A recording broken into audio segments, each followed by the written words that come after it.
Hi, welcome to RV. Navodaya coaching centre Nelamangala. ಇವತ್ತಿನ ವಿಡಿಯೋದಲ್ಲಿ ನಾನು ನಿಮಗೆ ಸಾಮಾನ್ಯ ಜ್ಞಾನಕ್ಕೆ ಸಂಬಂಧಪಟ್ಟಂತೆ, ಜನರಲ್ ನಾಲೆಡ್ಜ್‌ಗೆ ಸಂಬಂಧಪಟ್ಟಂತೆ ಒಂದಷ್ಟು ಕ್ವೆಷನ್ಸ್‌ಗಳ ವಿಶ್ಲೇಷಣೆಯನ್ನು ತಗೊಳ್ತಾ ಇದ್ದೀನಿ. ಇವು ಏನು ಮುಂಬರುವಂತಹ ಎಸ್.ಡಿ.ಎ, ಎಫ್.ಡಿ.ಎ, ಸೈನಿಕ್ ಸ್ಕೂಲ್ ಮತ್ತೆ ರಾಷ್ಟ್ರೀಯ ಮಿಲಿಟರಿ ಸ್ಕೂಲ್, ಮೊರಾರ್ಜಿ ಎಕ್ಸಾಮ್ಸ್, ಟಿ.ಇ.ಟಿ ಎಕ್ಸಾಮ್ಸ್‌ಗಳಿಗೆ ಅನುಕೂಲ ಆಗುತ್ತೆ. ಏನು ಪ್ರಶ್ನೆಗಳಿದಾವೆ, ಅವು ಎಲ್ಲಾ ವಿಷಯಗಳಿಗೂ ಸಂಬಂಧಪಟ್ಟಂತೆ ಕ್ವೆಷನ್ಸ್‌ಗಳಿದಾವೆ ಇಲ್ಲಿ. ನೋಡ್ತಾ ಹೋಗೋಣ ಒನ್ ಬೈ ಒನ್ ಕ್ವೆಷನ್ಸ್‌ಗಳು ಹೇಗಿದೆ ಅಂತ ವಿಶ್ಲೇಷಣೆ ಮಾಡ್ತಾ ಹೋಗೋಣ. ಮೊದಲನೇ ಪ್ರಶ್ನೆ, ಭಾರತಕ್ಕೆ ಆಗಮಿಸಿದ ಮೊದಲ ಯುರೋಪಿಯನ್ನರು ಯಾರು ಅಂತ ಕೇಳಿದ್ದಾರೆ. ಭಾರತಕ್ಕೆ ಮೊದಲು ಯಾರು ಬಂದ್ರು? ಆಪ್ಷನ್ ಎ ಡಚ್ಚರು, ಆಪ್ಷನ್ ಬಿ ಆಂಗ್ಲರು, ಆಪ್ಷನ್ ಸಿ ಪೋರ್ಚುಗೀಸರು, ಆಪ್ಷನ್ ಡಿ ಫ್ರೆಂಚರು. ನೋಡಿ, ಇಲ್ಲಿ ನಮ್ಮ ಭಾರತವನ್ನ ಯುರೋಪಿಯನ್ ರಾಷ್ಟ್ರಗಳ ಡಚ್ಚರು, ಆಂಗ್ಲರು, ಪೋರ್ಚುಗೀಸರು, ಫ್ರೆಂಚರು ಆಳಿ ಹೋಗಿದ್ದಾರೆ ಸುಮಾರು ವರ್ಷಗಳ ಕಾಲ. ಅವುಗಳಲ್ಲಿ ಯಾರು ಫಸ್ಟ್ ಬಂದಿದ್ದು ಅಂತ ಕೇಳಿರೋದು. ಪ್ರಥಮವಾಗಿ ಬಂದವರು ನಮ್ಮಲ್ಲಿ ಯಾರು ಬರ್ತಾರೆ ಇಲ್ಲಿ ಅಂತಂದ್ರೆ, ಡಚ್ಚರು ಬರೋದು 1602ರಲ್ಲಿ. ಡಚ್ಚರು 1602ರಲ್ಲಿ ಬರ್ತಾರೆ. ಎಲ್ಲಿ ಬರ್ತಾರೆ? ಆಂಧ್ರ ಪ್ರದೇಶದ ಮಚಲಿಪಟ್ಟಣಂಗೆ ಬರ್ತಾರೆ. ನೆಕ್ಸ್ಟ್ ಆಂಗ್ಲರಿದೆ. ಆಂಗ್ಲರು 1600ರಲ್ಲಿ ಭಾರತಕ್ಕೆ ಬರ್ತಾರೆ. 1600ರಲ್ಲಿ ಆಂಗ್ಲರು ಗುಜರಾತ್‌ನಲ್ಲಿ ಬರ್ತಾರೆ ಫಸ್ಟು. ನೆಕ್ಸ್ಟ್ ಇರೋದು ಪೋರ್ಚುಗೀಸರು. ಪೋರ್ಚುಗೀಸರು 1498ರಲ್ಲಿ ಬರ್ತಾರೆ. ನೆಕ್ಸ್ಟ್ ಫ್ರೆಂಚರು 1664ರಲ್ಲಿ ಭಾರತಕ್ಕೆ ಬರ್ತಾರೆ. ಈ ಒಂದು ಇಸ್ವಿಗಳನ್ನ ನೋಡಿದಾಗ ನಿಮಗೆ ಗೊತ್ತಾಗಿದೆ ಯಾರು ಭಾರತಕ್ಕೆ ಪ್ರಥಮವಾಗಿ ಬಂದ್ರು ಅಂತ ಹೇಳಿ. ಎಕ್ಸಾಕ್ಟ್ ಆನ್ಸರ್ ಆಪ್ಷನ್ ಸಿ ಪೋರ್ಚುಗೀಸರು. ಏನು ವಾಸ್ಕೋಡಿಗಾಮ ಭಾರತಕ್ಕೆ ಜಲಮಾರ್ಗವನ್ನ ಕಂಡುಹಿಡಿತಾರೆ. ಕೇರಳದ ಕ್ಯಾಲಿಕಟ್ 1498ರಲ್ಲಿ ಬರ್ತಾರೆ. ಇಲ್ಲಿ ಕೇರಳದ ಕ್ಯಾಲಿಕಟ್ ಅನ್ನೋ ಒಂದು ಪ್ರದೇಶ, ಕಲ್ಲಿಕೋಟೆ ಅಂತ ಕೂಡ ಕರಿತೀವಿ, ಕ್ಯಾಲಿಕಟ್ ಅಂತೀವಿ ಅದನ್ನ. ಈ ಒಂದು ಪ್ರದೇಶಕ್ಕೆ 1498ರಲ್ಲಿ ಭಾರತಕ್ಕೆ ಬರ್ತಾರೆ. ಹಾಗಾಗಿ ಭಾರತಕ್ಕೆ ಬಂದ ಪ್ರಥಮ ಯುರೋಪಿಯನ್ನರು ಪೋರ್ಚುಗೀಸರು. Option C right answer. Next ಎರಡನೇ ಪ್ರಶ್ನೆ, ಹಳದಿ ಕ್ರಾಂತಿಯ ಪಿತಾಮಹ ಯಾರು? Option A C Subramaniam, option B Sam Pitroda, option C M S. Swaminathan, option D Kurien. ಯಾರು ಇಲ್ಲಿ ನಾವು ಯೆಲ್ಲೋ ರೆವಲ್ಯೂಷನ್ ಅನ್ನ ಸ್ಟಾರ್ಟ್ ಮಾಡಿದ್ದು ಅಂತ ಕೇಳಿದ್ದಾರೆ. ಆಪ್ಷನ್ ನೋಡ್ತಾ ಹೋಗೋಣ. ಆಪ್ಷನ್ ಎ ನಲ್ಲಿ ಸಿ ಸುಬ್ರಹ್ಮಣ್ಯಂ ಇದೆ. ಸುಬ್ರಹ್ಮಣ್ಯಂ ಮತ್ಸ್ಯ ಕ್ರಾಂತಿ ಅಂತ ಏನ್ ಕರಿತೀವಿ, ಅಥವಾ ಮತ್ಸ್ಯ ಕ್ರಾಂತಿ ಅಥವಾ ಮೀನುಗಾರಿಕೆನಲ್ಲಿ ಆದಂತ ಒಂದು ಕ್ರಾಂತಿಯನ್ನ ನಾವು ಅದಕ್ಕೆ ಕರಿತೀವಿ. ಅದನ್ನ ನಾವು ನೀಲಿ ಕ್ರಾಂತಿ ಅಂತ ಕೂಡ ಕರಿತೀವಿ. ಸಿ ಸುಬ್ರಹ್ಮಣ್ಯಂ ನೀಲಿ ಕ್ರಾಂತಿಗೆ, ಬ್ಲೂ ರೆವಲ್ಯೂಷನ್, ಮತ್ಸ್ಯ ಕ್ರಾಂತಿ. ನೆಕ್ಸ್ಟ್ ಸ್ಯಾಮ್ ಪಿತ್ರೋಡಾ ಬರ್ತಾರೆ. ಸ್ಯಾಮ್ ಪಿತ್ರೋಡಾ ನಮಗೆ ಏನು ಈ ಹಳದಿ ಕ್ರಾಂತಿ ಇದೆ ಇದಕ್ಕೆ ಸಂಬಂಧಪಟ್ಟಂತಹ ವ್ಯಕ್ತಿ. ಹಾಗಾಗಿ ಆಪ್ಷನ್ ಬಿ ಸರಿಯಾದ ಉತ್ತರ. ಸ್ಯಾಮ್ ಪಿತ್ರೋಡಾ ಯಾವುದರಲ್ಲಿ ಬರ್ತಾರೆ ಅಂತ ಅಂದ್ರೆ, ಎಣ್ಣೆ ಕಾಳುಗಳ ಒಂದು ರೆವಲ್ಯೂಷನ್ ಅನ್ನು ಸ್ಟಾರ್ಟ್ ಮಾಡ್ತಾರೆ. ಅದನ್ನೇ ನಾವು ಹಳದಿ ಕ್ರಾಂತಿ, ಯೆಲ್ಲೋ ರೆವಲ್ಯೂಷನ್ ಅಂತ ಕರಿತೀವಿ. ಇನ್ನ ಎಂ.ಎಸ್. ಸ್ವಾಮಿನಾಥನ್ ಆಹಾರ ಧಾನ್ಯಗಳಿತ್ತು ಅದಕ್ಕೆ ಒಂದು ರೆವಲ್ಯೂಷನ್ ಸ್ಟಾರ್ಟ್ ಆಗುತ್ತೆ. ಅದನ್ನ ನಾವು ಹಸಿರು ಕ್ರಾಂತಿ, ಗ್ರೀನ್ ರೆವಲ್ಯೂಷನ್ ಅಂತ ಕರಿತೀವಿ. ಹಸಿರು ಕ್ರಾಂತಿ ಅಂತ ಕರಿತೀವಿ. ನೆಕ್ಸ್ಟ್ ಕುರಿಯನ್ ಬಂದ್ಬಿಟ್ಟು ಶ್ವೇತ ಕ್ರಾಂತಿ ಅಥವಾ ಕ್ಷೀರ ಕ್ರಾಂತಿ ಅಂತ ಕರಿತೀವಿ. ಶ್ವೇತ ಅಥವಾ ಕ್ಷೀರ ಕ್ರಾಂತಿ, ಹಾಲಿನ ಉತ್ಪಾದನೆಯಲ್ಲಿ ಆಗುವಂತ ಒಂದು ಕ್ರಾಂತಿ. ಈ ಕ್ರಾಂತಿಗಳು ಏನಿದಾವೆ ಅವುಗಳನ್ನ ನೀವು ತಿಳ್ಕೊಳ್ಬೇಕು. ಸುಮಾರು ಟೈಮ್ ಎಕ್ಸಾಮ್ಗಳಿಗೆ ಬಂದಿದಾವೆ, KPSC ಎಕ್ಸಾಮ್ಸ್ ಆಗ್ಲಿ, SD, FD ಎಕ್ಸಾಮ್ಸ್ ಗಳಲ್ಲಾಗ್ಲಿ. ಹಳದಿ ಕ್ರಾಂತಿಯ ಪಿತಾಮಹ ಸ್ಯಾಮ್ ಪಿತ್ರೋಡಾ. ಈ ಒಂದು ಕ್ರಾಂತಿ ಎಣ್ಣೆ ಕಾಳುಗಳಿಗೆ ಸಂಬಂಧಪಟ್ಟಿದೆ. ಅದೇ ರೀತಿ ನೀಲಿ ಕ್ರಾಂತಿ ಸುಬ್ರಹ್ಮಣ್ಯಂ, ಅದು ಮತ್ಸ್ಯ ಒಂದು ಏನು ಮೀನುಗಾರಿಕೆಗೆ ಸಂಬಂಧಪಟ್ಟಿದೆ. ಎಂ.ಎಸ್. ಸ್ವಾಮಿನಾಥನ್ ಅವರು ಹಸಿರು ಕ್ರಾಂತಿಯ ಪಿತಾಮಹ, ಆಹಾರ ಧಾನ್ಯಗಳಿಗೆ ಸಂಬಂಧಪಟ್ಟಿದೆ. ಇನ್ನ ಎಂ.ಎಸ್. ಕುರಿಯನ್ ಅವರು ಶ್ವೇತ ಅಥವಾ ಕ್ಷೀರ ಕ್ರಾಂತಿ, ಹಾಲಿಗೆ ಸಂಬಂಧಪಟ್ಟಂತ ಒಂದು ಕ್ರಾಂತಿಯನ್ನ ಅವರು ಮಾಡಿದರು. ಇಲ್ಲಿ ಹಳದಿ ಕ್ರಾಂತಿ ಆಪ್ಷನ್ ಬಿ ಸರಿಯಾದ ಉತ್ತರ. ನೆಕ್ಸ್ಟ್ ಕ್ವಶನ್, NCERT ಸ್ಥಾಪನೆಯಾಗಿದ್ದು ಯಾವಾಗ? 1951, option B 2021, option C 1986, option D 1961. So ಇಲ್ಲಿ ನಮಗೆ ಸರಿಯಾದ ಉತ್ತರ ಯಾವುದು ಅಂತ ಹೇಳಿ ನೋಡಿ. 1951, 2021 ಈ ಎರಡು ಆಯ್ಕೆಗಳು ಸರಿಯಾಗಿ ಅಂದ್ರೆ ಸಮಂಜಸವಾಗಿಲ್ಲ. ನಿಯರೆಸ್ಟ್ ಆನ್ಸರ್ಸ್ ಬರೋದಿಲ್ಲ. ಸೊ ಅದಕ್ಕೂ ಮುಂಚೆ ನಮ್ಗೆ NCERT ಅಂದ್ರೆ ಏನು ಅಂತ ಗೊತ್ತಿರಬೇಕು. NCERT ಅಂದ್ರೆ ಏನು ಅಂತಂದ್ರೆ national council of educational research and training ಅಂತ ಕರಿತೀವಿ. ಅಂದ್ರೆ ಕನ್ನಡದಲ್ಲಿ ರಾಷ್ಟ್ರೀಯ ಶಿಕ್ಷಣ ಸಂಶೋಧನೆ ಮತ್ತು ತರಬೇತಿ ಅಂತೇಳಿ. ಸೊ ಇದಕ್ಕೆ ಈಕ್ವಲ್ ಆಗಿ ಇದು ರಾಷ್ಟ್ರ ಮಟ್ಟದಲ್ಲಿ ಇರ್ತಕ್ಕಂಥದ್ದು. ಇದಕ್ಕೆ ಈಕ್ವಲ್ ಆಗಿ ನಮಗೆ ಸ್ಟೇಟ್ಗಳಲ್ಲಿ DSCERT ಅಂತ ಬರುತ್ತೆ. ಸೊ ಈ DSCERT ಅಂತಂದ್ರೆ ಡಿಪಾರ್ಟ್ಮೆಂಟ್ ಆಫ್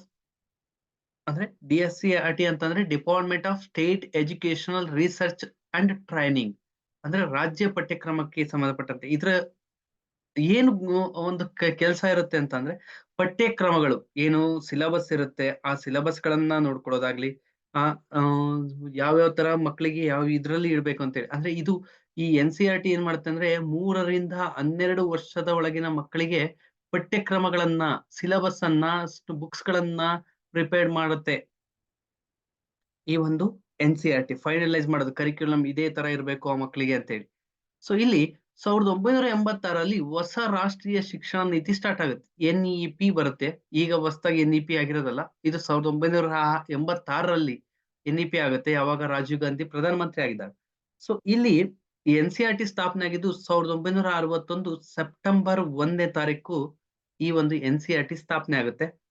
ಸೊ ಇದರ ಹೆಡ್ ಕ್ವಾರ್ಟರ್ ಬಂದ್ಬಿಟ್ಟು ನ್ಯೂ ಡೆಲ್ಲಿ ಇದೆ. ಈಗಿನ ಪ್ರೆಸೆಂಟ್ ಡೈರೆಕ್ಟರ್ ದಿನೇಶ್ ಪ್ರಸಾದ್ ಸಕ್ಲಾನಿ ಅಂತ ಹೇಳಿ. ಸೊ ದಿನೇಶ್ ಪ್ರಸಾದ್ ಈ ಒಂದು NCERTಯ ಡೈರೆಕ್ಟರ್ ಇದ್ದಾರೆ. ಇದರ ಅಧ್ಯಕ್ಷರಾಗಿ ಈ NCERTನ ಅಧ್ಯಕ್ಷ ಯಾರು ಇರ್ತಾರೆ, ಆ ಪ್ರೆಸೆಂಟ್ ಯಾರು ಎಜುಕೇಶನ್ ಮಿನಿಸ್ಟರ್ ಇರ್ತಾರೆ ಸೆಂಟ್ರಲ್ ಗೌರ್ಮೆಂಟ್ ಅಲ್ಲಿ ಅವ್ರು ಇರ್ತಾರೆ. ಸೊ ಪ್ರೆಸೆಂಟ್ ಇರೋದು ಧರ್ಮೇಂದ್ರ ಪ್ರಧಾನ್, ಅವರು ಈ ಒಂದು NCERTಯ ಅಧ್ಯಕ್ಷ ಆಗಿರ್ತಾರೆ. ಸೊ ಇಷ್ಟು ಈ NCERTಗೆ ಸಂಬಂಧಪಟ್ಟಂತೆ. ಸೊ ನೆಕ್ಸ್ಟ್ ಕ್ವಶನ್ ಹೋಗೋಣ. ನೆಕ್ಸ್ಟ್, ಕಬ್ಬಿಣ, ಆಮ್ಲಜನಕ, ನೀರು. ಅಂದ್ರೆ ಕಬ್ಬಿಣ ಪ್ಲಸ್ ಆಮ್ಲಜನಕ ಪ್ಲಸ್ ನೀರು ಸೇರಿದಾಗ ಏನಾಗುತ್ತೆ ಅಂತ ಕೇಳಿದರೆ, ಕಬ್ಬಿಣದ oxide, option B stainless steel, option C ಹಿತ್ತಾಳೆ, ಆಪ್ಷನ್ ಡಿ ಜರ್ಮನ್ ಸಿಲ್ವರ್. ನೋಡಿ, ಕಬ್ಬಿಣ, ಆಮ್ಲಜನಕ ಮತ್ತು ನೀರು ಇವುಗಳ ಸೇರಿದಾಗ ಯಾವ ಒಂದು ರಾಸಾಯನಿಕ ಸಂಯುಕ್ತ ಬರುತ್ತೆ ಅಂತ ಕೇಳಿರೋದು. ಸೊ ಕಬ್ಬಿಣ ಏನಿದೆ ಅದು, ನಾವು ಕಬ್ಬಿಣವನ್ನ Fe ಅಂತ ಕರಿತೀವಿ, ಫೆರಸ್. ಸೊ ಅದು ಆಮ್ಲಜನಕದೊಡನೆ, ವಾತಾವರಣದಲ್ಲಿರ್ತಕ್ಕಂತಹ ಆಮ್ಲಜನಕದೊಡನೆ ಮತ್ತು ನೀರಿನೊಂದಿಗೆ ಬೆರೆತಾಗ ನಮಗೆ ಏನ್ ಸಿಕ್ಕುತ್ತೆ ಅಂತ ಅಂದ್ರೆ ಒಂದು ಕೆಮಿಕಲ್ ಸಿಕ್ಕುತ್ತೆ, ಅಂದ್ರೆ ರಾಸಾಯನಿಕ ಸಂಯುಕ್ತ ಬರುತ್ತೆ. ಅದನ್ನ ನಾವು Fe2O3 ಅಂತ ಕರಿತೀವಿ. Fe2O3 ಅಂತ ಅಂದ್ರೆ ಕಬ್ಬಿಣದ ಆಕ್ಸೈಡ್. ಇದಕ್ಕೆ ನಾವು ಇನ್ನೂ ಒಂದು ಹೆಸರು ಕೂಡ ಇದೆ ಕಬ್ಬಿಣದ ಆಕ್ಸೈಡ್ಗೆ. ನಾವು ಈಸಿಯಾಗಿ ಕಬ್ಬಿಣವನ್ನ ತುಕ್ಕು ಹಿಡಿತೀವಿ ಅಂತವಲ್ಲ, ಅದನ್ನ ನಾವು ಕಬ್ಬಿಣ ತುಕ್ಕು ಅಂತ ಕರಿತೀವಿ. ಸೊ ಇಲ್ಲಿ ಪ್ಯಾರಸ್ ಆಕ್ಸೈಡ್, ಕಬ್ಬಿಣದ ಆಕ್ಸೈಡ್ ಅನ್ನೋದು ಸರಿಯಾದ ಉತ್ತರ, ಆಪ್ಷನ್ ಎ. ಇನ್ನ ಸ್ಟೈನ್ಲೆಸ್ ಸ್ಟೀಲ್ ಯಾವುಗಳ ಮಿಶ್ರಣ ಲೋಹ ಆಗಿದೆ ಅಂತ ಅಂದ್ರೆ ಕಬ್ಬಿಣ ಮತ್ತು ಕ್ರೋಮಿಯಂಗಳ ಮಿಶ್ರಣ ಲೋಹವಾಗಿದೆ. ಕಬ್ಬಿಣ ಪ್ಲಸ್ ಕ್ರೋಮಿಯಂಗಳ ಮಿಶ್ರ ಲೋಹ ಸ್ಟೈನ್ಲೆಸ್ ಸ್ಟೀಲು. ಇನ್ನು ಹಿತ್ತಾಳೆ ಅನ್ನೋದು, ಸೊ ಕಂಚು, ಇದನ್ನ ನಾವು ಗಂಟೆ ಲೋಹ ಅಂತ ಕೂಡ ಕರಿತೀವಿ, ದೇವಸ್ಥಾನಗಳ ಗಂಟೆಗಳಲ್ಲಿ ಬಳಸ್ತೀವಿ. ಇದನ್ನು ನಾವು ತಾಮ್ರ ಮತ್ತು ಸತುಗಳ ಮಿಶ್ರ ಲೋಹವಾಗಿದೆ, ತಾಮ್ರ ಮತ್ತೆ ಸತು. ಇನ್ನ German silver, so artificial silver ಅಂತ ಕೂಡ ಕರಿತೀವಿ, ಇದನ್ನ ಜರ್ಮನ್ ಸಿಲ್ವರು. ಇದು ಅಷ್ಟೇ ತಾಮ್ರ, ನಿಕ್ಕಲ್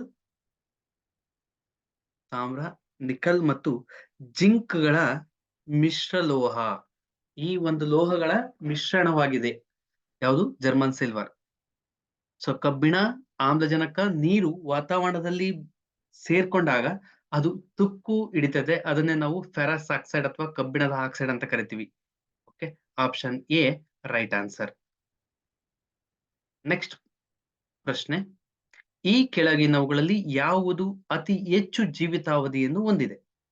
ಈ ಕೆಳಗಿನವುಗಳಲ್ಲಿ ಯಾವುದು ಹೆಚ್ಚು ಜೀವಿತಾವಧಿಯನ್ನು ಹೊಂದಿದೆ? ಮೊಸಳೆ, ಆನೆ, ಆಲದ ಮರ, ಆಮೆ. ಸೊ ನೋಡೋಣ ಯಾವುದ್ರ ಜೀವಿತಾವಧಿ ಎಷ್ಟೆಷ್ಟಿದೆ ಅಂತೇಳಿ. ನೋಡಿ ಜೀವಿತಾವಧಿ ಅಂದ್ರೆ ಎಷ್ಟು ವರ್ಷ ಬದುಕುತ್ತೆ ಅಂತೇಳಿ. ಇಲ್ಲಿ ಮೊಸಳೆ ಬದುಕುವುದು 40ರಿಂದ 45 ವರ್ಷದ ತನಕ ಈ ಮೊಸಳೆ ಬದುಕುತ್ತೆ. 45ರಿಂದ 45. ಸೊ ಇನ್ನ ಆನೆ ಬಂದ್ಬಿಟ್ಟು ದೇಹದಲ್ಲಿ ದೊಡ್ಡದಾಗಿರ್ಬೋದು. ಬಟ್ ಆನೆ ಬದುಕೋದು 60ರಿಂದ 70 ವರ್ಷ.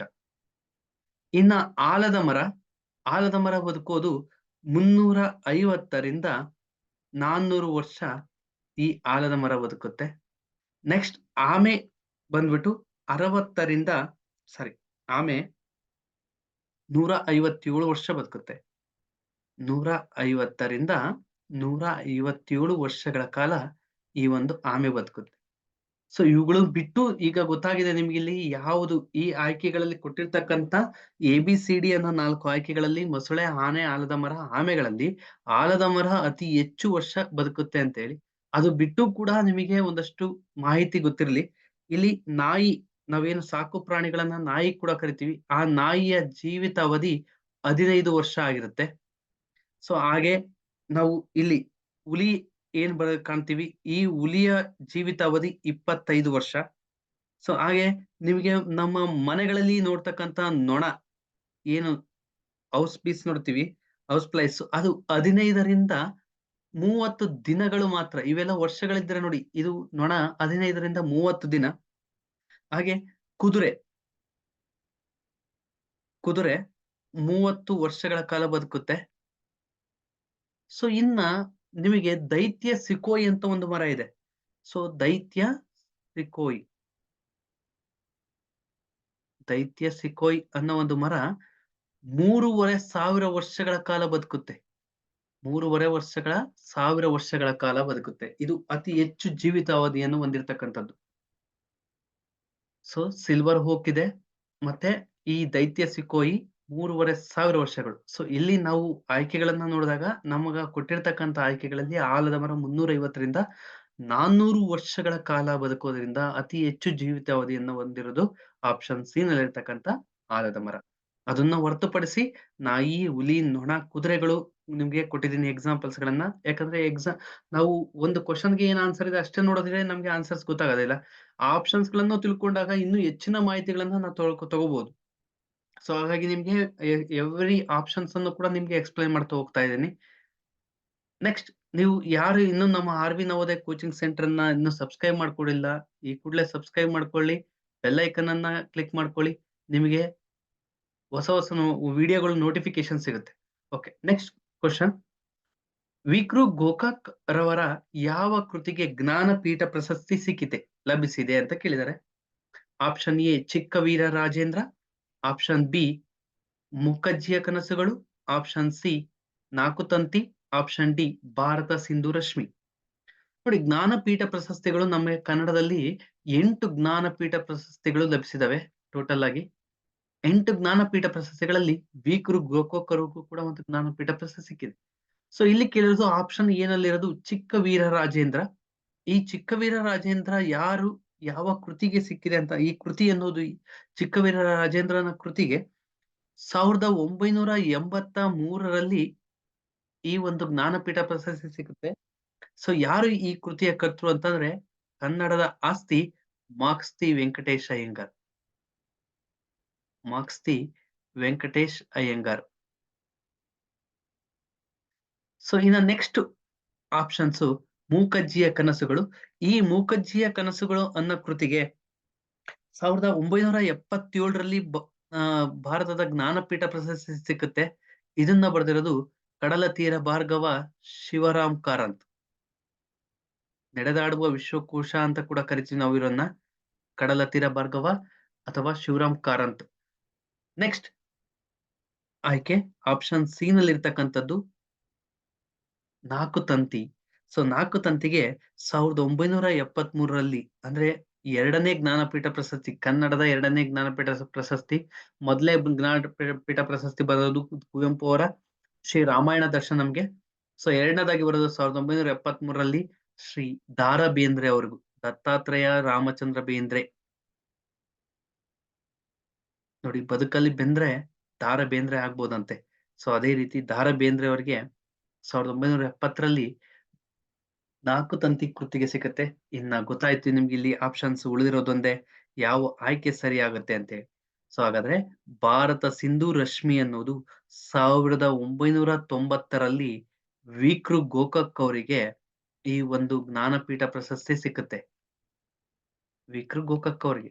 ಸೊ ಇವರನ್ನ ಹೊರತುಪಡಿಸಿ ಕುವೆಂಪು ಇದ್ದಾರೆ, ಯು.ಆರ್. ಅನಂತಮೂರ್ತಿ ಇದ್ದಾರೆ, ಗಿರೀಶ್ ಕಾರ್ನಾಡ್ ಇದ್ದಾರೆ, ಮತ್ತೆ ಚಂದ್ರಶೇಖರ್ ಕಂಬಾರ್ ಇದ್ದಾರೆ. ಸೊ ಇವರಿಗೆ ಒಟ್ಟು 8 ಜ್ಞಾನಪೀಠ ಪ್ರಶಸ್ತಿಗಳು ನಮ್ಗೆ ಲಭಿಸಿದಾವೆ.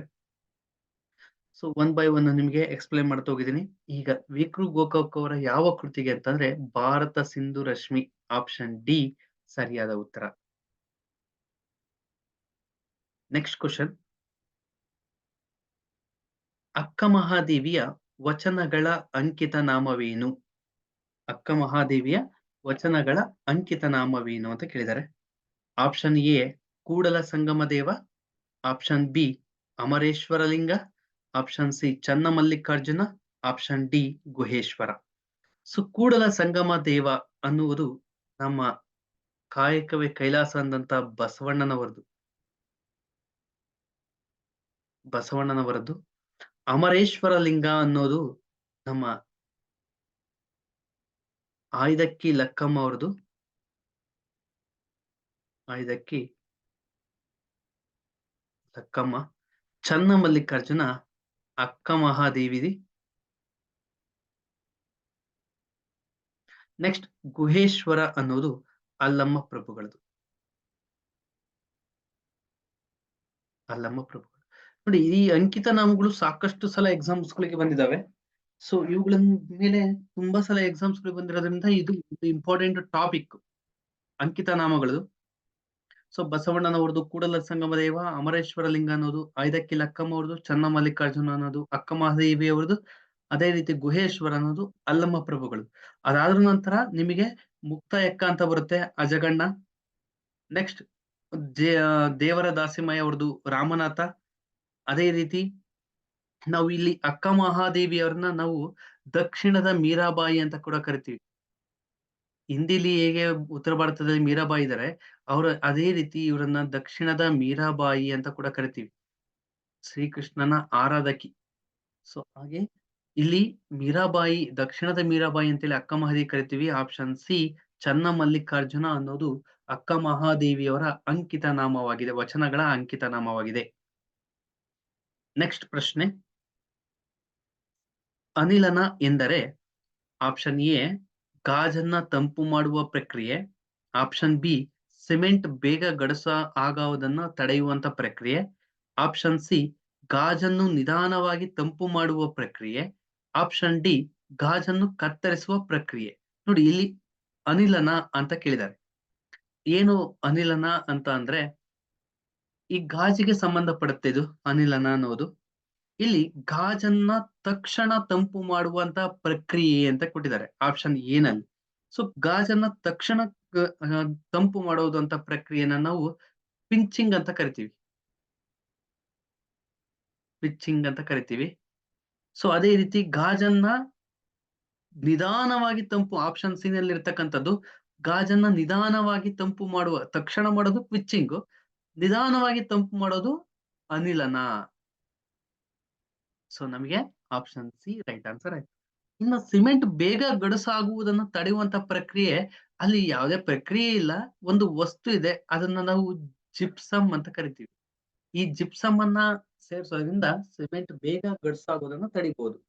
ಸೊ ಇನ್ನ ಗಾಜನ್ನ ಕತ್ತರಿಸುವ ವಿಧಾನವನ್ನು ನಾವಿಲ್ಲಿ ನೋಡ್ತಾ ಹೋಗೋಣ. ಅನಿಲನ ಅಂತ ಅಂದ್ರೆ ಗಾಜನ್ನ ನಿಧಾನವಾಗಿ ತಂಪು ಮಾಡುವಂತ ಪ್ರಕ್ರಿಯೆ, ಗಾಜನ್ನ ತಕ್ಷಣ ತಂಪು ಮಾಡುವಂತ ಪ್ರಕ್ರಿಯೆ ಪಿಚ್ಚಿಂಗ್. ಸೊ ಈ ಎರಡು ಡಿಫರೆನ್ಸ್ ಗಳು ಗೊತ್ತಿರಲಿ ನಿಮಗೆ. ಇಲ್ಲಿ ಆಪ್ಷನ್ ಸಿ ಸರಿಯಾದ ಉತ್ತರ. ನೆಕ್ಸ್ಟ್ ಪ್ರಶ್ನೆ. ದೇವಾಲಯಗಳ ಚಕ್ರವರ್ತಿ. ನೋಡಿ, ದೇವಾಲಯಗಳ ಚಕ್ರವರ್ತಿ ಅಂತ ಯಾವ್ದನ್ನ ಕರಿತೀವಿ ಅಂತೇಳಿ. ಆಪ್ಷನ್ ಎ ನಲ್ಲಿ ಇರ್ತಕ್ಕಂಥದ್ದು ಹಂಪಿ ವಿರೂಪಾಕ್ಷ ದೇವಾಲಯ. ಆಪ್ಷನ್ ಬಿ ನಲ್ಲಿ ಇಟಗಿ ಮಹಾದೇವ ದೇವಾಲಯ. ಆಪ್ಷನ್ ಸಿ ನಲ್ಲಿ ಮೇಲುಕೋಟೆ ಚೆಲುವನಾರಾಯಣ ದೇವಾಲಯ. ಆಪ್ಷನ್ ಡಿ ಬೇಲೂರು ಚನ್ನಕೇಶ ದೇವಾಲಯ. ನೋಡಿ, ಈ ಹಂಪಿ ವಿರೂಪಾಕ್ಷ ದೇವಾಲಯವನ್ನ ಸ್- ಏನು ವಿಜಯನಗರದ ಅರಸರು, ವಿಜಯನಗರದ ದೊರೆಗಳು ಕಟ್ಟಿಸ್ತಾರೆ. ವಿಜಯನಗರ ಸಾಮ್ರಾಜ್ಯದಲ್ಲಿ ವಿಜಯನಗರದ ಅರಸರ ಕಾಲದಲ್ಲಿ ಆದಂತದ್ದು. ವಿದ್ಯಾರಣ್ಯರು, ಅಕ್ಕಬುಕ್ಕರು, ಶ್ರೀಕೃಷ್ಣ ದೇವರಾಯ ಕಾಲದಲ್ಲಿ. ನೆಕ್ಸ್ಟ್ ಇಟಗಿ ಮಹಾದೇವ ದೇವಾಲಯ. ಈ ಇಟಗಿ ಮಹಾದೇವ ದೇವಾಲಯನ ಯಾವಾಗ ಇದು ಮಾಡ್ತಾರಂತ ಅಂದ್ರೆ, 6ನೇ ವಿಕ್ರಮಾದಿತ್ಯನ, ಏನು ಕಲ್ಯಾಣದ ಚಾಲುಕ್ಯರ ದೊರೆ 6ನೇ ವಿಕ್ರಮಾದಿತ್ಯ ಅಂತೇಳಿ ಇದಾರೆ. ಆ ಕಲ್ಯಾಣ ಚಾಲುಕ್ಯರ 6ನೇ ವಿಕ್ರಮಾದಿತ್ಯ, ಆ ದೊರೆಯ ಕಾಲದಲ್ಲಿ ವಿಕ್ರಮಾದಿತ್ಯ ಏನಿದ್ದ, 6ನೇ ವಿಕ್ರಮಾದಿತ್ಯ ಅವರ ದಂಡನಾಯಕನಾಗಿದ್ದಂತ ಮಹಾದೇವ ದಂಡೇಶ ಅನ್ನುವರು, ಮಹಾದೇವ ದಂಡೇಶ ಅಂತ ಒಬ್ಬ ದಂಡನಾಯಕ, ದಂಡೇಶ ಅನ್ನೋ ಒಂದು ದಂಡನಾಯಕ ಈ ಒಂದು ಇಟಗಿ ಮಹಾದೇವ ದೇವಾಲಯವನ್ನ ಕಟ್ಟಿಸ್ತಾರೆ. ಸೊ ಅದೇ ರೀತಿ ನೆಕ್ಸ್ಟ್ ಮೇಲುಕೋಟೆ ಚೆಲುವನಾರಾಯಣ ದೇವಾಲಯ ಮತ್ತು ಬೇಲೂರಿನ ಚನ್ನಕೇಶ ದೇವಾಲಯಗಳು, ಈ ಎರಡು ದೇವಾಲಯಗಳು ಏನಿದಾವೆ, ಈ ಎರಡು ದೇವಾಲಯಗಳನ್ನ ಹೊಯ್ಸಳರ ವಿಷ್ಣುವರ್ಧನ ಕಟ್ಟಿಸ್ತಾರೆ. ಹೊಯ್ಸಳರ ವಿಷ್ಣುವರ್ಧನ ಕಾಲದಲ್ಲಿ ಈ ಎರಡು ದೇವಾಲಯಗಳ ನಿರ್ಮಾಣ ಆಗುತ್ತೆ. ಬೇಲೂರು ಮತ್ತೆ ಮೇಲುಕೋಟೆ ಚೆಲುವನಾರಾಯಣ ಸ್ವಾಮಿ ಮತ್ತೆ ಬೇಲೂರು ಚನ್ನಕೇಶವದು. ಈಗ ಇಲ್ಲಿ ಕೇಳಿರೋದು ದೇವಾಲಯಗಳ ಚಕ್ರವರ್ತಿ ಯಾವುದು ಅಂತ ಹೇಳಿ. ನೋಡಿ, ದೇವಾಲಯಗಳ ಚಕ್ರವರ್ತಿ ಅಂತ ಹೇಳಿ ಇವ್ರು ಯಾರು ಕೂಡ ಕರೆದಿಲ್ಲ. ಈ ಏನು ಭಾರತಕ್ಕೆ ಹಲವಾರು ವಿದೇಶಿಗರು ಸಂಶೋಧನೆ ಮಾಡೋದಕ್ಕೆ, ನಮ್ಮ ದೇಶವನ್ನ ಅಧ್ಯಯನ ಮಾಡೋಕ್ಕೋಸ್ಕರ ಬರ್ತಾರೆ. ಅವುಗಳಲ್ಲಿ ಹುಮಾಯೂನ್, ಪಾರ್ಸಿ ಬ್ರೌನು, ಯುಎನ್ಎಸ್ ಸಾಂಗು ಸಾಕಷ್ಟಿದ್ದಾರೆ. ಸೊ ಅವುಗಳಲ್ಲಿ ಈ ಒಂದು ಆಂಗ್ಲ ವಿದೇಶಿಗ ಪಾರ್ಸಿ ಬ್ರೌನ್ ಅನ್ನೋ ಒಂದು ವಿದೇಶಿ ಯಾಂತ್ರಿಕ ಈ ಇಟಗಿ ಮಹಾದೇವ ದೇವಾಲಯವನ್ನ ದೇವಾಲಯಗಳ ಚಕ್ರವರ್ತಿ ಅಂತ ಕರೆದಿದ್ದಾನೆ. ಸೊ ದೇವಾಲಯಗಳ ಚಕ್ರವರ್ತಿ ಇಟಗಿ ಮಹಾದೇವ ದೇವಾಲಯ, ಅದನ್ನ ಕರೆದಿರೋದು ಪಾರ್ಸಿ ಬ್ರೌನ್. 6ನೇ ವಿಕ್ರಮಾದಿತ್ಯ, ಕಲ್ಯಾಣದ ಚಾಲುಕ್ಯರ 6ನೇ ವಿಕ್ರಮಾದಿತ್ಯನ ಆಸ್ಥಾನದಲ್ಲಿದ್ದಕ್ಕಂತ ದಂಡನಾಯಕ ಮಹಾದೇವ ದಂಡೇಶ ಅನ್ನೋನು ಈ ಒಂದು ದೇವಾಲಯವನ್ನ ನಿರ್ಮಾಣ ಮಾಡಿಸ್ತಾನೆ. ಸೊ ಇಷ್ಟು ದೇವಾಲಯಗಳ ಚಕ್ರವರ್ತಿ ಇಟಗಿ ಮಹಾದೇವಾಲಯದ ಬಗ್ಗೆ ಮಾಹಿತಿ. ನೆಕ್ಸ್ಟ್ ಪ್ರಶ್ನೆ, ಸಿಂಧೂ ನಾಗರಿಕತೆಯ ಪ್ರಮುಖ ಪ್ರದೇಶ ಬನವಾಲಿಯ ಸಂಶೋಧಕರು ಯಾರು? ಸಿಂಧೂ ನಾಗರಿಕತೆ ಅಂದ್ರೆ ಸಿಂಧು ಸಿವಿಲೈಸೇಷನ್, ಅಲ್ಲಿ ಬನವಾಲಿಯ ಸಂಶೋಧಕರು ಯಾರು ಅಂತ ಕೇಳಿದ್ದಾರೆ. Option A Dayaram Sahni, option B RS. Bisht, option C JP. Joshi, option D RD. Banerjee. ನೋಡಿ, ಈ ಒಂದು ಸಿಂಧೂ ನಾಗರಿಕತೆ ಏನಿತ್ತು, ಸಿಂಧೂ ನಾಗರಿಕತೆ, ಹರಪ್ಪ, ಮೆಹಂಜೋದರ, ನೆಕ್ಸ್ಟ್ ಧೋಲವೀರ, ಬನವಾಲಿ, ಇವೆಲ್ಲ ಬರ್ತವೆ ನಾಗರಿಕತೆಗಳು. ಇವೆಲ್ಲ ಪ್ರಮುಖ ನದಿಗಳು ಇರ್ತಕ್ಕಂಥ ನಾಗರಿಕತೆಗಳು. ಈ ನಾಗರಿಕತೆಗಳನ್ನ ಯಾರು ಯಾವಾಗ ಫೈಂಡ್ ಔಟ್ ಮಾಡಿದ್ರು, ಕಂಡಿಡಿದ್ರು ಅಂತ ಅಂದ್ರೆ, ನೋಡಿ ಇಲ್ಲಿ ಬನವಾಲಿ ಅನ್ನೋದು ಒಂದು ಹರಪ್ಪ ಮೆಹಂಜೋದರ ತರ ಸಿಂಧು ನಾಗರಿಕತೆಯ ಒಂದು ಸ್ಥಳ.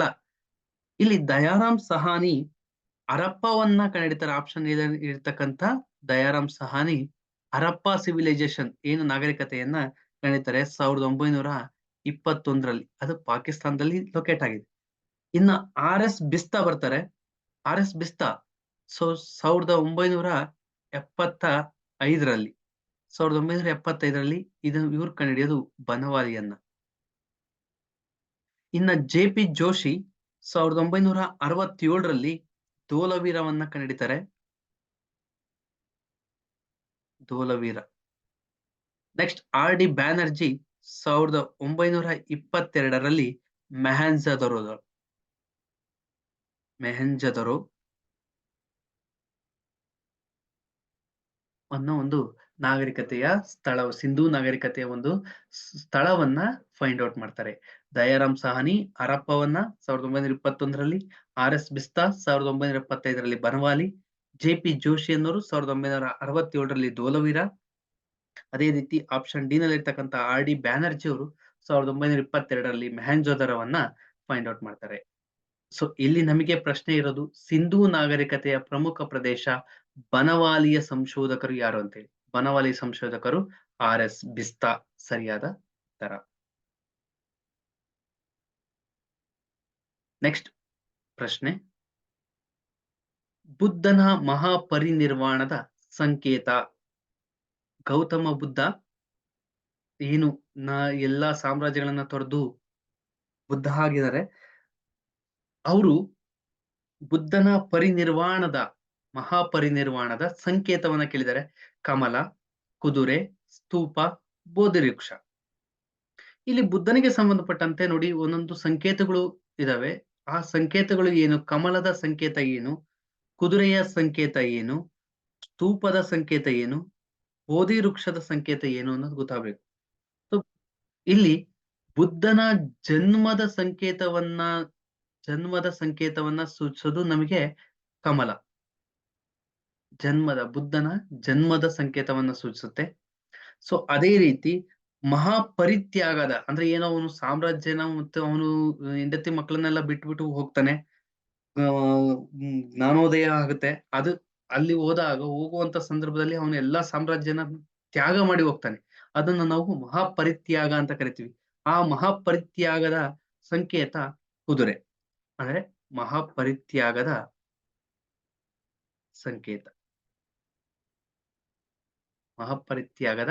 ಸಂಕೇತ ಕುದುರೆ. ನೆಕ್ಸ್ಟ್ ಸ್ತೂಪ. ಸ್ತೂಪ ಏನು ಸಂಕೇತ ಆಗುತ್ತೆ ಅಂದ್ರೆ ಮಹಾಪರಿನಿರ್ವಾಣ ಅಂತಂದ್ರೆ ನಿಧಾನವಾಗುವುದು, ಕಾಲವಾದರು. ಅಂದ್ರೆ ಅವರು ಸತ್ತ ನಂತರ ಆ ಸಂಕೇತವನ್ನ ನಾವು ಸ್ತೂಪ ಮಾಡಿದೀವಿ. ನೆಕ್ಸ್ಟ್ ಬೋಧಿ ವೃಕ್ಷ ಬುದ್ಧನ ಜ್ಞಾನೋದಯದ ಸಂಕೇತ. ಬೋಧಿ ವೃಕ್ಷ ಎಲ್ಲಿ ನಾವು ಬುದ್ಧನಿಗೆ ಜ್ಞಾನೋದಯವಾಯ್ತು ಅಂತ ಕೇಳಿದೀವಿ, ಬೋಧಿ ವೃಕ್ಷದ ಕೆಳಗೆ ಜ್ಞಾನೋದಯ ಆಯ್ತು ಅಂತ ಹೇಳ್ತಾರೆ. ಅದನ್ನೇ ನಾವು ಬೋಧಿ ವೃಕ್ಷವನ್ನ ಜ್ಞಾನೋದಯದ ಸಂಕೇತ ಅಂತ ಕರಿತೀವಿ. ಸೊ ಹಾಗಾದ್ರೆ ಇಲ್ಲಿ ಬುದ್ಧನ ಮಹಾಪರಿನಿರ್ವಾಣದ ಸಂಕೇತ ಸ್ತೂಪ. ಆಪ್ಷನ್ ಸಿ ಸರಿಯಾದ ಉತ್ತರ. ನೋಡಿ ಯಾವ ಕ್ವಶನ್ಸ್ಗಳು ಯಾವ ತರ ಬರ್ತಾವಂತ ಗೊತ್ತಾಗೋದಿಲ್ಲ. ಆಯ್ಕೆಗಳನ್ನ ಪ್ರತಿಯೊಂದು ಆಯ್ಕೆನೂ ನಿಮಗೆ ಹೇಳಿದಾಗ ಆಯ್ಕೆಗಳಲ್ಲಿ ನಮ್ಗೆ ಆನ್ಸರ್ಸ್ಗಳು ಬೇರೆ ಕ್ವಶನ್ಸ್ಗಳು ಬಂದಾಗ ಆಯ್ಕೆಗಳಲ್ಲಿ ತಿಳ್ಕೊಂಡಾಗ ಬೇರೆ ಕ್ವಶನ್ಸ್ ಕೊಟ್ಟರು ಅದಕ್ಕೆ ಆನ್ಸರ್ಸ್ ಮಾಡ್ಬೋದು. ಸೊ ಈಗ ಇಂಡಿಕಾ ಗ್ರಂಥದ ರಚನೆಕಾರರು ಅಷ್ಟೇ ಇದೆ ಅಂತ ಅಂದಾಗ ಅದಷ್ಟೇ ನೋಡ್ಕೊಂಡ್ರೆ ನಮ್ಗೆ ಸರಿಯಾಗೋದಿಲ್ಲ. ಅಲ್ಲಿ ಶೂದ್ರಕ ಯಾರು, ಹಾಲ ಯಾರು, ಮೆಗಸ್ತನಿಸ್ ಯಾರು, ಅಮರಸಿಂಹ ಯಾರು, ಅವ್ರು ಯಾವ ಗ್ರಂಥಗಳನ್ನ ಬರೆದಿದ್ದಾರೆ ಅದನ್ನ ತಿಳ್ಕೊಂಡಾಗ ಇನ್ನು ಹೆಚ್ಚಿನ ಜ್ಞಾನ ಸಂಪಾದನೆ ಮಾಡ್ತೀವಿ, ಇನ್ನು ಹೆಚ್ಚಿನ ಕ್ವಶನ್ಸ್ ಗಳಿಗೆ ಆನ್ಸರ್ಸ್ ಮಾಡ್ತೀವಿ, ಹೆಚ್ಚಿನ ಮಾರ್ಕ್ಸ್ ಗಳು ಕೂಡ ಬರ್ತಾವೆ. ಸೊ ಈಗ ಮುಂದಿನ ಪ್ರಶ್ನೆ, ಇಂಡಿಕಾ ಗ್ರಂಥದ ರಚನೆಕಾರರು ಯಾರು? ಸೊ ಇಂಡಿಕಾ ಒಂದು ಗ್ರಂಥ. ಈ ಗ್ರಂಥದ ರಚನೆಕಾರರು ಯಾರು ಅಂತ ಕೇಳಿದ್ದಾರೆ. ಇಲ್ಲಿ ಮೆಗಸ್ತಾನಿಸ್ ಇದೆ ಆಪ್ಷನ್ ಎ ನಲ್ಲಿ, ಆಪ್ಷನ್ ಬಿ ನಲ್ಲಿ ಶೂದ್ರಕ ಇದೆ, ಆಪ್ಷನ್ ಸಿ ನಲ್ಲಿ ಆಲ ಇದೆ, ಆಪ್ಷನ್ ಡಿ ನಲ್ಲಿ ಅಮರಸಿಂಹ ಇದೆ. ಸೊ ಇಂಡಿಕಾ ಅನ್ನೋ ಒಂದು ಗ್ರಂಥವನ್ನ ಬರೆದವರು ಮೆಗಸ್ತಾನಿಸ್. ಈ ಇಂಡಿಕಾ ಅನ್ನೋ ಒಂದು ಗ್ರಂಥ ಬರೆದಿದ್ದು ಮೆಗಸ್ತಾನಿಸ್. ಹಾಗಾದ್ರೆ ಶೂದ್ರಕ ಯಾವ ಗ್ರಂಥವನ್ನು ಬರೆದಿದ್ದಾರೆ ನೋಡಿ. ಶೂದ್ರಕ ಬರೆದಿರೋದು ಬೃಚ್ಛಕಟಿಕ.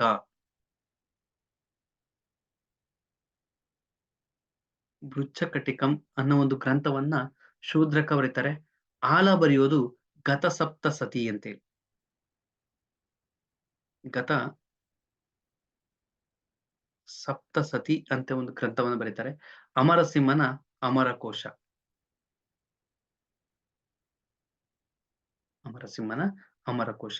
ಸೊ ಇಲ್ಲಿ ಇಂಡಿಕಾ ಕೇಳಿರೋದ್ರಿಂದ ಇಂಡಿಕಾ ಆಪ್ಷನ್ ಎ ಮೆಗಸ್ತಾನಿಸ್.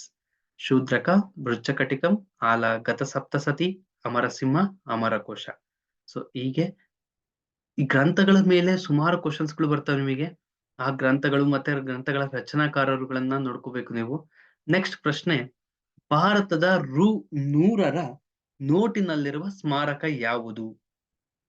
ಭಾರತದ ನಮ್ಮ ಜೋಬ್ಗಳಲ್ಲಿ ಎಲ್ರ ಜೋಬಲ್ಲಿ ದುಡ್ಡು ಇದ್ದೇ ಇರ್ತದೆ. ಆ ದುಡ್ಡುಗಳಲ್ಲಿ ಕ್ವಶನ್ಸ್ಗಳು ಬರ್ತಾವ ನೋಡಿ. ಹೇಗೆ ಅಂತ ಅಂದ್ರೆ ಭಾರತದ ರೂ. 100ರ ನೋಟಿನಲ್ಲಿರುವ ಸ್ಮಾರಕ ಯಾವುದು? Option A Rani ki Vav, option B ಕೆಂಪುಕೋಟೆ, ಆಪ್ಷನ್ ಸಿ ಹಂಪಿ ಕಲ್ಲಿನ ರಥ, ಆಪ್ಷನ್ ಡಿ ಎಲ್ಲೋರ ಗುಹೆಗಳು. ಸೊ ಇಲ್ಲಿ ಪ್ರಶ್ನೆ ನೋಡಿ ಹೇಗಿದೆ, 100ರ ನೋಟಿನಲ್ಲಿರುವಂತೆ. ನೋಡಿ ಈ ಎಲ್ಲಾ ನೋಟುಗಳು ಏನ್ ಸ್ಮಾರಕಗಳಿದೆ, ಈ ಎಲ್ಲಾ ಸ್ಮಾರಕಗಳನ್ನು ನೋಟುಗಳಲ್ಲಿ ಇದಾವೆ. ಸೊ ಆದ್ರೆ ಆ ನೋಟ್ಗಳ ಜೊತೆಗೆ ನಿಮಗೆ ಇನ್ನೂ ಒಂದು ಕೂಡ ಇದೆ, ಅಲ್ಲಿ ಮಹಾತ್ಮ ಗಾಂಧೀಜಿ ಕೂಡ ಇರ್ತಾರೆ. ಮಹಾತ್ಮ ಗಾಂಧೀಜಿ ಚಿತ್ರ ಮತ್ತೆ ಸ್ವಚ್ಛ ಭಾರತದ ಒಂದು ಲೋಗೋ ಇದೆ. ಈ ಎರಡರ ಜೊತೆಗೆ ಈ ಒಂದು ಸ್ಮಾರಕಗಳನ್ನ ಕೊಟ್ಟಿದ್ದಾರೆ, ಮಹಾತ್ಮ ಗಾಂಧಿ ಚಿತ್ರ ಮತ್ತೆ ಸ್ವಚ್ಛ ಭಾರತದ ಜೊತೆಗೆ. ಇಲ್ಲಿ ರಾಣಿ ಕಿ ವಾವ ಅನ್ನೋದು ಗುಜರಾತ್ ನಲ್ಲಿ ಕಂಡು ಬರುತ್ತೆ ನಮಗೆ. ಗುಜರಾತ್ ನಲ್ಲಿ ಇರ್ತಕ್ಕಂಥ ಒಂದು ಸ್ಮಾರಕ. ಕೆಂಪು ಕೋಟೆ ದೆಹಲಿ ಆಗ್ರಾದಲ್ಲಿ ಬರುತ್ತೆ. ನೆಕ್ಸ್ಟ್ ಹಂಪಿ ಕಲ್ಲಿನ ರಥ ಹಂಪಿ ಕರ್ನಾಟಕದಲ್ಲಿದೆ ನಮ್ಮ. ನೆಕ್ಸ್ಟ್ ಎಲ್ಲೋರ ಮಹಾರಾಷ್ಟ್ರದಲ್ಲಿ ಬರ್ತವೆ. ಸೊ ಇಲ್ಲಿ ₹100 ನೋಟಲ್ಲಿ ಯಾವ್ದ್ರಲ್ಲಿದೆ, ಯಾವ ಸ್ಮಾರಕ ಬರುತ್ತೆ ಅಂತ ಹೇಳಿ. ಸೊ ₹100 ನೋಟಲ್ಲಿ ಬರೋದು ರಾಣಿ ಕಿ ವಾವ. ರಾಣಿ ಕಿ ವಾವ ₹100 ನೋಟಲ್ಲಿದೆ. ಸೊ ಹಾಗಾದ್ರೆ ಕೆಂಪು ಕೋಟೆ ಯಾವ ನೋಟಲ್ಲಿ ಬರುತ್ತೆ? ಕೆಂಪು ಕೋಟೆ ಬರೋದು ₹500 ನೋಟಲ್ಲಿ. ಹಂಪಿ ಕಲ್ಲಿನ ರಥ ಯಾವ ನೋಟಲ್ಲಿದೆ? ₹50 ನೋಟಲ್ಲಿದೆ. ನೆಕ್ಸ್ಟ್ ಮಹಾರಾಷ್ಟ್ರದ ಎಲ್ಲೋರ ಗುಹೆಗಳು ₹20 ನೋಟಲ್ಲಿದ್ದಾವೆ. ನೆಕ್ಸ್ಟ್ ಅದೇ ರೀತಿ 2000 ನೋಟ್ ಏನಿತ್ತು, ಆ ನೋಟಲ್ಲಿ ಮಂಗಳಯಾನದ ಬಗ್ಗೆ ಇತ್ತು. ಮಂಗಳಯಾನದ ಬಗ್ಗೆ. ಸೊ ಇಲ್ಲಿ ಕೇಳಿರೋದು 100ರ note Rani ki Vav, option A right answer. ನೋಡಿ ನೋಟುಗಳನ್ನ ಮುದ್ರಣ ಮಾಡುವಂತ ಸ್ಥಳಗಳನ್ನ ಕೇಳ್ತಾರೆ. ಆ ಸ್ಥಳಗಳನ್ನ ನೆಕ್ಸ್ಟ್ ನಿಮಗೆ ವಿಡಿಯೋದಲ್ಲಿ ಕೊಡ್ತೀನಿ ನಾನು. ಈಗ ಮುಂದಿನ ಪ್ರಶ್ನೆ, ಸಂವಿಧಾನದ ಯಾವ ವಿಧಿಯು ಉಚಿತ ಶಿಕ್ಷಣಕ್ಕೆ ಅವಕಾಶ ನೀಡಿದೆ? ಉಚಿತ ಮತ್ತು ಕಡ್ಡಾಯ ಶಿಕ್ಷಣವನ್ನ ಕೊಟ್ಟಿದೆ ನಮ್ಮ ಸಂವಿಧಾನ. ಆ ಸಂವಿಧಾನದ ಯಾವ ವಿಧಿ ಅಂತ ಕೇಳಿದ್ದಾರೆ. ಸೊ ನೋಡಿ ವಿಧಿಗಳಿದಾವೆ ಸಂವಿಧಾನದಲ್ಲಿ, ಮೂಲಭೂತ ಹಕ್ಕುಗಳಿದಾವೆ, ಮೂಲಭೂತ ಕರ್ತವ್ಯಗಳು ಕೂಡ ಇದಾವೆ. ಅವುಗಳಲ್ಲಿ ವಿಧಿಗಳು ಬರ್ತವೆ. ಯಾವ ವಿಧಿ ಅಂತ ಹೇಳಿ ನೋಡಿ, 39ನೇ ವಿಧಿ ಆಪ್ಷನ್ ಎ ನಲ್ಲಿ ಇರ್ತಕ್ಕಂತಹ 39ನೇ ವಿಧಿ ಏನನ್ನ ತಿಳಿಸುತ್ತೆ ಅಂತ ಹೇಳಿ. 39ನೇ ವಿಧಿ ಏನ್ ತಿಳಿಸುತ್ತೆ ನಮ್ಗೆ? ಸಮಾನ ಕೆಲಸಕ್ಕೆ ಸಮಾನ ವೇತನವನ್ನ ನೀಡುತ್ತೆ. ಸಮಾನ ಕೆಲಸಕ್ಕೆ ಸಮಾನ ವೇತನವನ್ನ ನೀಡ್ತಕ್ಕಂಥದ್ದು. ಓಕೆ. ಸೊ ನೆಕ್ಸ್ಟ್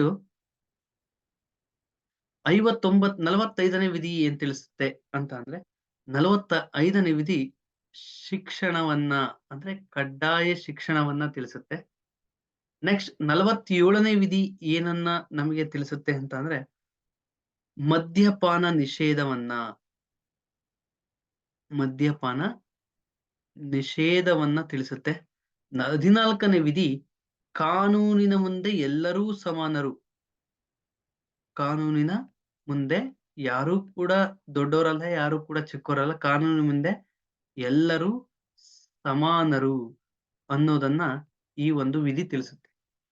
ನಮಗಿಲ್ಲಿ ಪ್ರಶ್ನೆ ಇರೋದು, ಸಂವಿಧಾನದ ಯಾವ ವಿಧಿಯು ಉಚಿತ ಕಡ್ಡಾಯ ಶಿಕ್ಷಣಕ್ಕೆ ಅವಕಾಶ ನೀಡಿದೆ ಅಂತೆ. So option B right answer, 45ನೇ ವಿಧಿ. ಸೊ ಅದನ್ನ ಹೊರತುಪಡಿಸಿ ನಿಮ್ಗೆ ಇನ್ನೂ ಒಂದು ವಿಧಿ ಗೊತ್ತಿರಲಿ, 24ನೇ ವಿಧಿ. ಈ 24ನೇ ವಿಧಿ ಏನ್ ಮಾಡುತ್ತೆ, 16 ವರ್ಷಕ್ಕಿಂತ ಕೆಳಗಿನ ಮಕ್ಕಳು ಯಾವುದೇ ವೇತನವನ್ನ ನೀಡ್ತಕ್ಕಂತ ಇದರಲ್ಲಿ ದುಡಿಯೋ ಹಾಗಿಲ್ಲ. ಅದನ್ನ ನಾವು ಬಾಲ ಕಾರ್ಮಿಕ ನಿಷೇಧ ಅಂತ ಕರಿತೀವಿ. ಬಾಲ ಕಾರ್ಮಿಕ ಪದ್ಧತಿ ನಿಷೇಧ. ಸೊ ಈ ಒಂದು ವಿಧಿಯ ಮೂಲಕ ಅದು ತಿಳಿಸುತ್ತೆ. 24ನೇ ವಿಧಿ ಬಾಲ ಕಾರ್ಮಿಕ ಪದ್ಧತಿ ನಿಷೇಧವನ್ನ ತಿಳಿಸುತ್ತೆ. ಸೊ ಹಾಗಾಗಿ ನೋಡಿ, ಪ್ರತಿಯೊಂದು ಆ ವಿಧಿಗಳನ್ನ ನೋಡ್ಕೊಂತ ಹೋದ್ರೆ ನಿಮಗೆ ಆನ್ಸರ್ಸ್ಗಳು ಈಸಿಯಾಗಿ ಸಿಗ್ತವೆ. ನೆಕ್ಸ್ಟ್ ಪ್ರಶ್ನೆ, ರಾಜ್ಯ ಕಾರ್ಯಾಂಗದ ಮುಖ್ಯಸ್ಥರು ಯಾರು? ರಾಜ್ಯ ಕಾರ್ಯಾಂಗದಲ್ಲಿ. ಸೊ ಇಲ್ಲಿ ರಾಜ್ಯ ಕಾರ್ಯಾಂಗದಲ್ಲಿ ಮುಖ್ಯಸ್ಥರು ಯಾರು ಇರ್ತಾರೆ ಅಂದ್ರೆ ರಾಜ್ಯದ ಮುಖ್ಯಸ್ಥರು ಯಾರು ಅಂತ ಹೇಳಿ. ಆಪ್ಷನ್ ಎ ಮುಖ್ಯಮಂತ್ರಿಗಳು, ಆಪ್ಷನ್ ಬಿ ರಾಷ್ಟ್ರಪತಿಗಳು, ಆಪ್ಷನ್ ಸಿ ರಾಜ್ಯಪಾಲರು, ಆಪ್ಷನ್ ಡಿ ಸಭಾಪತಿಗಳು. ಸೊ ಇಲ್ಲಿಯ ಯಾರು ಈಗ ಅಂತ ನೋಡೋಣ. ಕಾರ್ಯಾಂಗದ ಮುಖ್ಯಸ್ಥರು. ನೋಡಿ, ಕಾರ್ಯಾಂಗದ ಮುಖ್ಯಸ್ಥರು ಯಾರಾಗಿರ್ತಾರೆ ಅಂತೇಳಿ. ಈ ಕಾರ್ಯಾಂಗದ ಮುಖ್ಯಸ್ಥರು ಯಾವತ್ತು ರಾಜ್ಯಪಾಲರಾಗಿರ್ತಾರೆ. ಕಾರ್ಯಾಂಗದ ಮುಖ್ಯಸ್ಥರು ರಾಜ್ಯಪಾಲರಾಗಿರ್ತಾರೆ. ಅದೇ ರೀತಿ ರಾಜ್ಯ ಸರ್ಕಾರದ ಮುಖ್ಯಸ್ಥರು ಮುಖ್ಯಮಂತ್ರಿಗಳಾಗಿರ್ತಾರೆ. ರಾಜ್ಯ ಸರ್ಕಾರದ ಮುಖ್ಯಸ್ಥರು ದೇಶದ ಪ್ರಥಮ ಪ್ರಜೆ ರಾಷ್ಟ್ರಪತಿ. ಅವರು ಹಾಗೇನೆ ಕೇಂದ್ರ ಕಾರ್ಯಾಂಗದ ಮುಖ್ಯಸ್ಥರು. ಸೊ ಅದೇ ರೀತಿ ಆ ರಾಷ್ಟ್ರಪತಿಗಳ ಅಧೀನದಲ್ಲಿ ರಾಷ್ಟ್ರಪತಿಗಳ ಆ ಏನು ಅವರ ಅಣತಿಯಂತೆ ರಾಜ್ಯಪಾಲರು ರಾಜ್ಯಗಳಲ್ಲಿ ಕಾರ್ಯಾಂಗದ ಮುಖ್ಯಸ್ಥರಾಗಿರ್ತಾರೆ. ಕೇಂದ್ರದ ಕಾರ್ಯಾಂಗದ ಮುಖ್ಯಸ್ಥರು ರಾಷ್ಟ್ರಪತಿಗಳು. ಸೊ ಇನ್ನ ಸಭಾಪತಿಗಳು ಬಂದ್ರೆ, ಇಲ್ಲಿ ಸಭಾಪತಿಗಳು ಆ ಒಂದು ಸರ್ಕಾರದಲ್ಲಿರ್ತಕ್ಕಂಥ ಸಚಿವ ಸಂಪುಟದ ಮುಖ್ಯಸ್ಥರಾಗಿರ್ತಾರೆ. ಸೊ ಇಲ್ಲಿ ಈಗಿನ ನಮಗೆ ಮುಖ್ಯಮಂತ್ರಿಗಳು ಸಿದ್ದರಾಮಯ್ಯನವರು ಈಗ ಕರ್ನಾಟಕ ಸರ್ಕಾರದ ಮುಖ್ಯಮಂತ್ರಿಗಳಾಗಿದ್ದಾರೆ. ರಾಷ್ಟ್ರಪತಿಗಳು ಬಂದ್ಬಿಟ್ಟು ನಮ್ಗೆ ದ್ರೌಪದಿ ಮುರ್ಮು ನಮ್ಮ ರಾಷ್ಟ್ರಪತಿ. ರಾಜ್ಯಪಾಲರು ತಾವರ್ ಚಂದ್ ಗೆಹ್ಲೋಟ್. ನೆಕ್ಸ್ಟ್ ಸಭಾಪತಿಗಳು ಬಂದು ಈ ಒಂದು ಏನು ಸಭಾಪತಿಗಳಿದ್ದಾರೆ ಇಲ್ಲಿ ಕರ್ನಾಟಕದಲ್ಲಿ ಅವರು UT ಖಾದರ್. ಸೊ ಈ ಒಂದು ಸಭಾಪತಿಗಳಾಗಿದ್ದಾರೆ. ನೆಕ್ಸ್ಟ್ ಪ್ರಶ್ನೆ, ಇಲ್ಲಿ ಸರಿಯಾದ ಉತ್ತರ ಈ ರಾಜ್ಯ ಕಾರ್ಯಾಂಗದ ಮುಖ್ಯಸ್ಥರು ರಾಜ್ಯಪಾಲರು, ಕೇಂದ್ರ ಕಾರ್ಯಾಂಗದ ಮುಖ್ಯಸ್ಥರು ಇವರು ರಾಷ್ಟ್ರಪತಿಗಳು. ಕೇಂದ್ರ ಕಾರ್ಯಾಂಗದ ಮುಖ್ಯಸ್ಥರು. So option C right answer. Next ಪ್ರಶ್ನೆ, ಭಾರತದ ಅತಿ ಎತ್ತರವಾದ ಅಣೆಕಟ್ಟು ಯಾವುದು? ಭಾರತದಲ್ಲಿ ಯಾವ ಒಂದು ಅಣೆಕಟ್ಟು ಅತಿ ಎತ್ತರದಲ್ಲಿದೆ ಅಂತ ಕೇಳಿದರೆ, ಯಾವ ಅಣೆಕಟ್ಟನ್ನು ನಾವು ಅತಿ ಎತ್ತರದ ಅಣೆಕಟ್ಟು ಅಂತ ಕರಿತೀವಿ ಅಂತ ಹೇಳಿ. ಸೊ ಇಲ್ಲಿ ಆಪ್ಷನ್ ಎ ಹಿರಾಕುಡ್ ಅಣೆಕಟ್ಟು ಇದೆ. ಹಿರಾಕುಡ್ ಅಣೆಕಟ್ಟು ಮತ್ತೆ ಆಪ್ಷನ್ ಬಿ ನಲ್ಲಿ ಬಾಕ್ರಾನಂಗಲ್ ಅಣೆಕಟ್ಟು, ಆಪ್ಷನ್ ಸಿ ನಲ್ಲಿ ತೆಹರಿ ಅಣೆಕಟ್ಟು, ಆಪ್ಷನ್ ಡಿ ಯಾವುದು ಅಲ್ಲ ಅಂತ ಇದೆ. ಇಲ್ಲಿ ಎತ್ತರದ ಅಂತ ಕೇಳಿರೋದು ನೋಡಿ, ಎರಡು ನೀವು ಇಲ್ಲಿ ಕನ್ಫ್ಯೂಸ್ ಮಾಡ್ಕೊಳ್ಳೋದು, ನಾವಿಲ್ಲೇ ಕನ್ಫ್ಯೂಸ್ ಮಾಡ್ಕೊಳ್ಳೋದು. ಎತ್ತರದ, ಉದ್ದವಾದ ಅಂತ ಅಂದಾಗ ಉದ್ದವಾದಕ್ಕೆ ಬೇರೆ ಬರುತ್ತೆ, ಎತ್ತರವಾದದ್ದಕ್ಕೆ ಬೇರೆ ಬರುತ್ತೆ. ಎತ್ತರ ಬೇರೆ, ಉದ್ದ ಬೇರೆ. ಸೊ ಇಲ್ಲಿ ಹಿರಾಕುಡ್ ಅಣೆಕಟ್ಟು ಅನ್ನೋದು ಭಾರತದ ಅತಿ ಉದ್ದವಾದ ಅಣೆಕಟ್ಟು. ನೋಡಿ, ಭಾರತದ ಉದ್ದವಾದ ಅಣೆಕಟ್ಟು ಯಾವುದು? ಹಿರಾಕುಡ್ ಅನ್ನೋದು. ಸೊ ಇದನ್ನ ಎಲ್ಲಿ ಕಟ್ಟಿದ್ದಾರೆ, ಯಾವ ನದಿಗೆ ಕಟ್ಟಿದ್ದಾರೆ ಅಂತ ಹೇಳಿ ಗೊತ್ತಾಗ್ಬೇಕು. ಈ ಹಿರಾಕುಡ್ ನದಿಯನ್ನ ಒಡಿಶಾದಲ್ಲಿರ್ತಕ್ಕಂಥ ಮಹಾನದಿಗೆ ಕಟ್ಟಿದ್ದಾರೆ. ಸೊ ಈ ನದಿಯನ್ನ ನಾವು ಒಡಿಸ್ಸಾದ ಕಣ್ಣೀರಿನ ನದಿ ಅಂತ ಕೂಡ ಕರಿತೀವಿ. ಒಡಿಸ್ಸಾದ ಈ ಕ್ವಶನ್ಸ್ಗಳು ತುಂಬಾ ಸಲ ಬಂದಿದ್ದಾವೆ. ಒಡಿಸ್ಸಾದ ಕಣ್ಣೀರಿನ ನದಿ ಅಂತ ಕರೀತಾರೆ. ನೆಕ್ಸ್ಟ್ ನೋಡಿ, ಇದನ್ನ ಗೊತ್ತಿರಲಿ, ಭಾರತದ ಉದ್ದವಾದ ಅಣೆಕಟ್ಟು ಹಿರಾಕುಡ್ ಅಣೆಕಟ್ಟು. ನೆಕ್ಸ್ಟ್ ಪ್ರಶ್ನೆ ಇರೋದು, ನೆಕ್ಸ್ಟ್ ಆಪ್ಷನ್ ಆಯ್ಕೆ ಬಾಕ್ರಾನಂಗಲ್ ಅಣೆಕಟ್ಟು. ನೋಡಿ, ಈ ಬಾಕ್ರಾನಂಗಲ್ ಅನ್ನೋದು 2 ರಾಜ್ಯಗಳಲ್ಲಿ ಬರ್ತದೆ. 2 ರಾಜ್ಯಗಳು ಯಾವ್ದು ಅಂತಂದ್ರೆ, ನೋಡಿ, ಬಾಕ್ರಾ ಅನ್ನೋದು ಹಿಮಾಚಲ ಪ್ರದೇಶದಲ್ಲಿ ಬರುತ್ತೆ. ಯಸ್, ಹಿಮಾಚಲ ಪ್ರದೇಶಕ್ಕೆ ಬರುತ್ತೆ ಬಾಕ್ರಾ ಅನ್ನೋದು. ನೆಕ್ಸ್ಟ್ ಅದೇ ರೀತಿ ಇನ್ನೊಂದು ಪಂಜಾಬ್ ಬರ್ತದೆ. ಸೊ ಹಿಮಾಲಯ ಮತ್ತು ಪಂಜಾಬ್ ರಾಜ್ಯಗಳಲ್ಲಿ ನಂಗಲ್ ಬರ್ತದೆ, ಇಲ್ಲಿ ಬಾಕ್ರಾ ಬರ್ತದೆ. ಸೊ 2 ಸೇರ್ಬಿಟ್ಟು ನಮ್ಗೆ ಬಾಕ್ರಾ ನಂಗಲ್ ಅಂತ ಹೆಸರಿಟ್ಟಿದ್ದಾರೆ. ಇದು ಬಾಕ್ರಾ ನಂಗಲ್ಲು ಸಟ್ಲೇಜ್ ನದಿಗೆ ಕಟ್ಟಿರ್ತಕ್ಕಂಥದ್ದು. ಸಟ್ಲೇಜ್ ನದಿಗೆ ಕಟ್ಟಿರ್ತಕ್ಕಂಥ ಒಂದು ಅಣೆಕಟ್ಟು. ನೆಕ್ಸ್ಟ್ ತೆಹರಿ ಅಣೆಕಟ್ಟು. ಈ ತೆಹರಿ ಅಣೆಕಟ್ಟನ್ನ ಎಲ್ಲಿ ಕಟ್ಟಿದ್ದಾರೆ, ಯಾವ ನದಿ ಕಟ್ಟಿದ್ದಾರೆ ಅಂತ ಹೇಳಿ. ತೆಹರಿ ಅಣೆಕಟ್ಟು ಇನ್ನೊಂದು ಗೊತ್ತಿರಲಿ ನಿಮ್ಗೆ, ಇಲ್ಲಿ ಹಿರಾಕುಡ್ ಅಣೆಕಟ್ಟು 4801 ಮೀಟರ್ ಉದ್ದ ಇದೆ. ಹಾಗೆ 61 ಮೀಟರ್ ಎತ್ತರ ಬರುತ್ತೆ. ಯಾವುದು? ಹಿರಾಕುಡ್. ನೆಕ್ಸ್ಟ್ ತೆಹರಿ ಅಣೆಕಟ್ಟು. ತೆಹರಿ ಅಣೆಕಟ್ಟು ಎಲ್ಲಿದೆ ಅಂತ ಅಂದ್ರೆ, ತೆಹರಿ ಅನ್ನೋದು ಕೂಡ ಇದು ಭಾಗೀರಥಿ ನದಿಗೆ ಕಟ್ಟಿದ್ದಾರೆ. ಭಾಗೀರಥಿ ನದಿ ಎಲ್ಲಿ ಉತ್ತರಾಖಂಡ್ ಅಲ್ಲಿ ಉತ್ತರಾಖಂಡ್ ರಾಜ್ಯದಲ್ಲಿ ಕಟ್ಟಿರ್ತಕ್ಕಂಥದ್ದು ಭಾಗೀರಥಿ ನದಿ. ಇದನ್ನ ನಾವು ಎಷ್ಟು ಎತ್ತರ ಇದೆ ಅಂತಂದ್ರೆ 575 ಮೀಟರ್ ಉದ್ದ ಇದೆ. ಮತ್ತೆ ಇದರ ಎತ್ತರ 260.5 ಮೀಟರ್. ಇಲ್ಲಿ ಕೇಳಿರೋದು ನಮಗೆ ಪ್ರಶ್ನೆ ಎತ್ತರದ್ದು ಕೇಳಿರೋದು. ಸೊ ನಮ್ಗೆ ಈಗ ಎರಡು ಗೊತ್ತಿದಾವೆ. ಎತ್ತರ ಇದು 61 ಮೀಟರ್ ಇದೆ, ಇಲ್ಲಿ 260 ಮೀಟರ್ ಎತ್ತರ ಇದೆ. ಸೊ ಹಾಗಾದ್ರೆ ಗೊತ್ತಾಯ್ತು ಯಾವುದು ಸರಿಯಾದ ಉತ್ತರ. ಇಲ್ಲಿ ತೆಹರಿ ಅಣೆಕಟ್ಟು ಭಾರತದ ಅತಿ ಎತ್ತರದ ಅಣೆಕಟ್ಟು, ಯಾಕಂದ್ರೆ ಅದು 260 ಮೀಟರ್ ಇದೆ.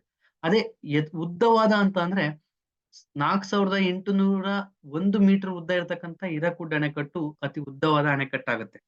ನೋಡಿ ಇಲ್ಲಿ ನಿಮ್ಗೆ ಇನ್ನೂ ಒಂದೆರಡುಗಳು ಗೊತ್ತಿರ್ಲಿ. ಇಲ್ಲಿ ಯಾವುದು ಅಲ್ಲ ಇದೆ ಆಯ್ಕೆ, ಅದು ಆಪ್ಷನ್ ಡಿ ಆಗಲ್ಲ.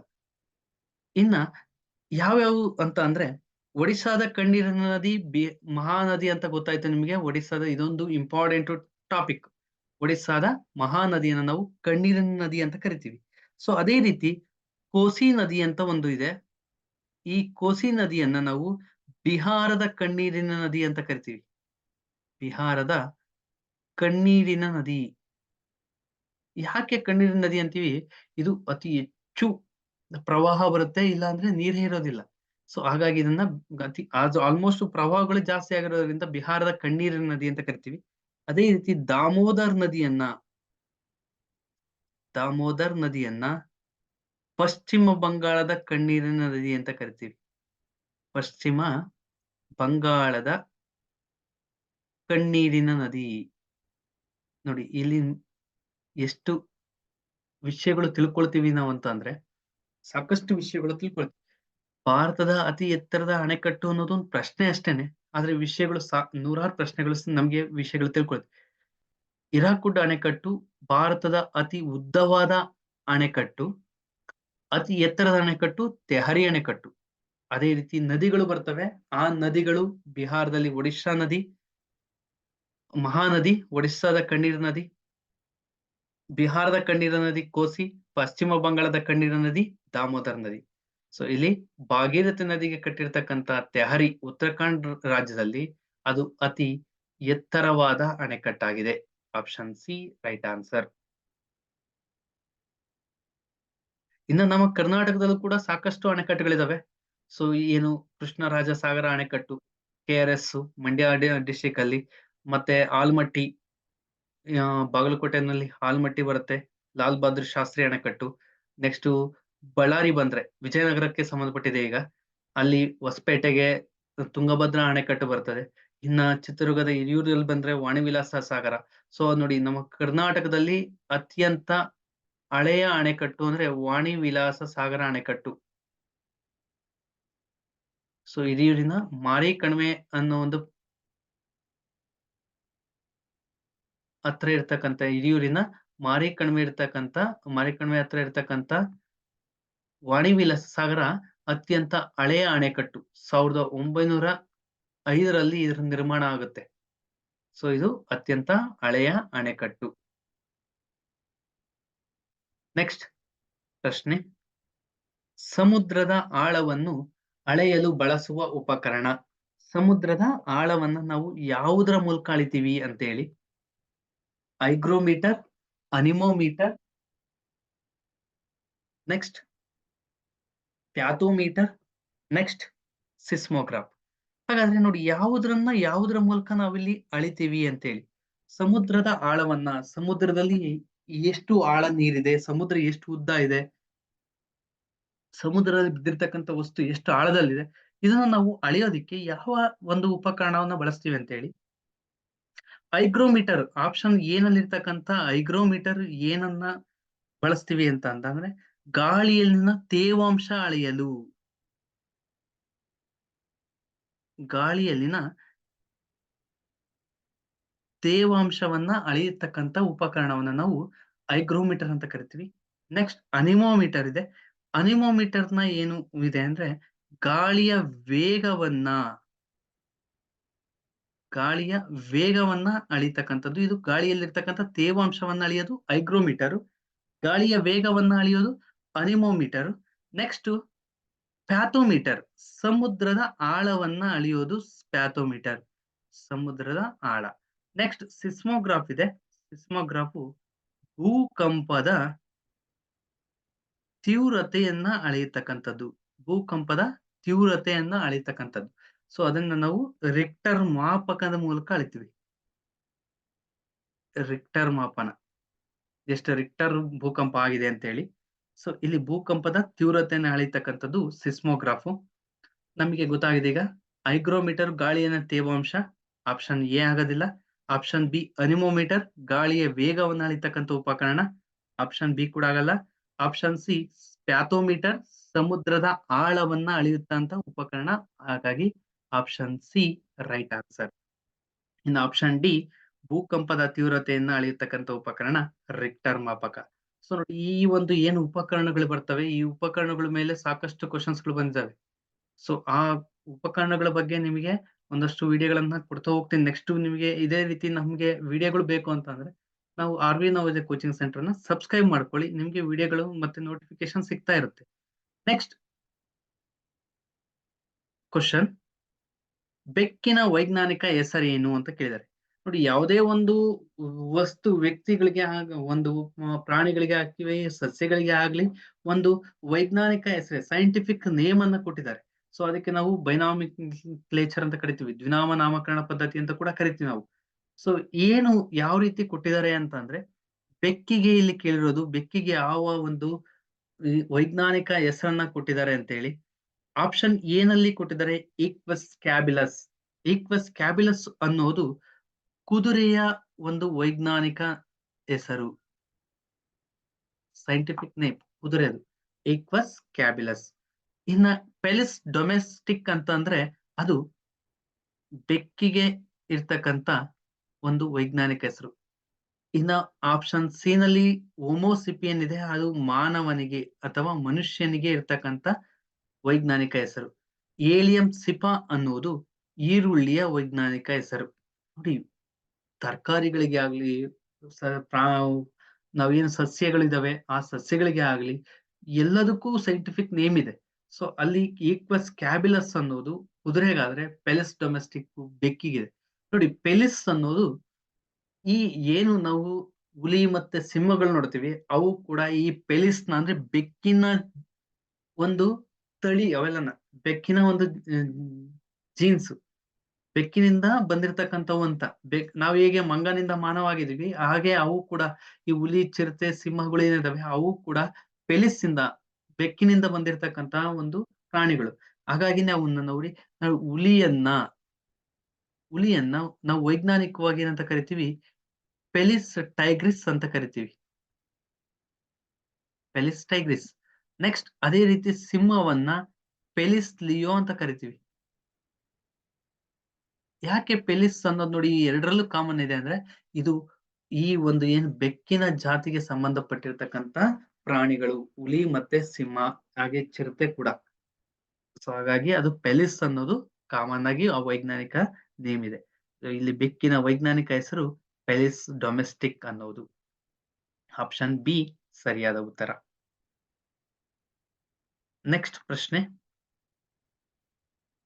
ಅನುವಂಶೀಯತೆ ಹಾಗೂ ಅವುಗಳ ನಿಯಮಗಳ ಬಗ್ಗೆ ತಿಳಿಸುವುದು. ಅನುವಂಶೀಯತೆ ಮತ್ತು ಅವುಗಳ ನಿಯಮಗಳ ಬಗ್ಗೆ ತಿಳಿಸುವುದನ್ನ ಏನಂತ ಕರಿತೀವಿ ಅಂತ ಹೇಳಿ. Option A hematology, option B neurology, option C entomology, option D genetics. ನೋಡಿ, ಇಲ್ಲಿ ಎಮಟಾಲಜಿ ಅಂತ ಅಂದ್ರೆ ಏನನ್ನ ನಾವು ಎಮಟಾಲಜಿ ಅಂತ ಕರಿತೀವಿ ಅಂತ ಅಂದ್ರೆ, ರಕ್ತ ಮತ್ತು ರಕ್ತಕ್ಕೆ ಸಂಬಂಧಿಸಿದ ಕಾಯಿಲೆಗಳ ಬಗ್ಗೆ ಅಧ್ಯಯನ ಮಾಡೋದು, ಸಂಬಂಧಿಸಿದ ಕಾಯಿಲೆಗಳ ಅಧ್ಯಯನವನ್ನ ನಾವು ಎಮಟಾಲಜಿ ಅಂತ ಕರಿತೀವಿ. ಸೊ ಅದೇ ರೀತಿ ನ್ಯೂರಾಲಜಿ ಅಂತ ಅಂದ್ರೆ ನರ ಮತ್ತು ನರಮಂಡಲಕ್ಕೆ ಸಂಬಂಧಿಸಿದ್ದು, ನರ ಮತ್ತು ನರಮಂಡಲಕ್ಕೆ ಸಂಬಂಧಿಸಿದ ಕಾಯಿಲೆಗಳ ಅಧ್ಯಯನವನ್ನ ನಾವು ನ್ಯೂರಾಲಜಿ ಅಂತ ಕರಿತೀವಿ. ಇನ್ನ ಎಂಟಮಾಲಜಿ ಅಂತ ಅಂದ್ರೆ ಕ್ರಿಮಿ ಕೀಟಗಳ ಬಗ್ಗೆ ಅಧ್ಯಯನ ಮಾಡ್ತಕ್ಕಂಥ ಒಂದು ಅದ್ ವಿಜ್ಞಾನದ ಶಾಖೆ. ಕ್ರಿಮಿಕೀಟಗಳ ಅಧ್ಯಯನ.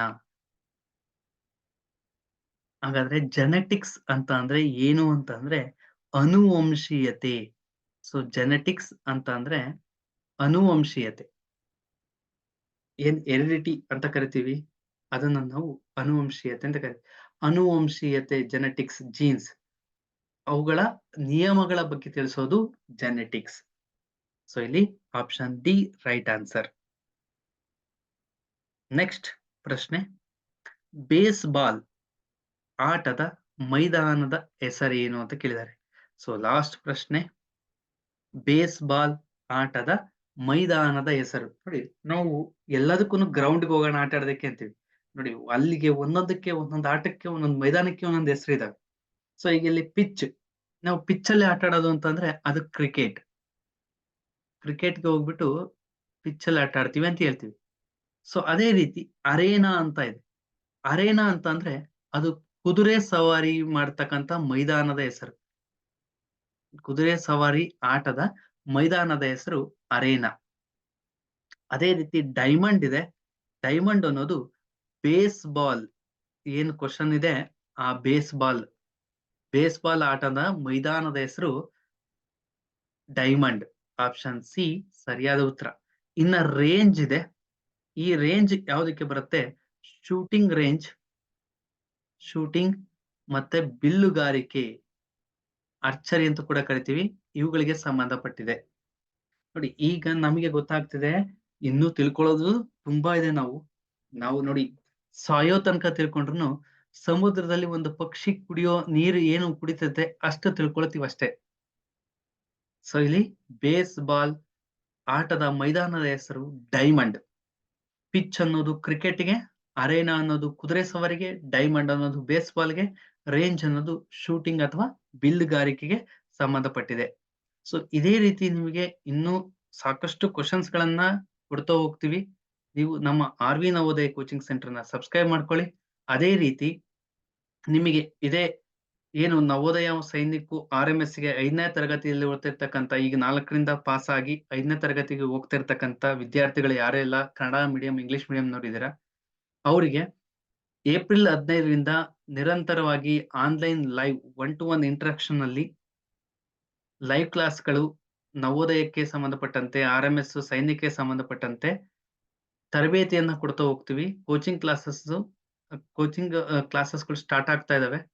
ಇದೇ ಏಪ್ರಿಲ್ 15ರಿಂದ ಆಲ್ರೆಡಿ ಅಡ್ಮಿಷನ್ಸ್ ಕೂಡ ಸ್ಟಾರ್ಟ್ ಆಗ್ತಾ ಇದೆ. ಲಿಮಿಟೆಡ್ ಸೀಟ್ಸ್ ಇರೋದ್ರಿಂದ ಆದಷ್ಟು ಬೇಗ ಯಾರಾದ್ರೂ ಇಂಟ್ರೆಸ್ಟ್ ಇದ್ರೆ, ಅಥವಾ ನಿಮ್ಮ ಪಕ್ಕದಲ್ಲಿ ನಿಮ್ಮ ರಿಲೇಟಿವ್‌ನಲ್ಲಿ ಯಾರಾದ್ರೂ ಇಂಟ್ರೆಸ್ಟ್ ಇದ್ರೆ ಅವರಿಗೆ ಸಜೆಸ್ಟ್ ಮಾಡಿ. ಓಕೆ. Thank you.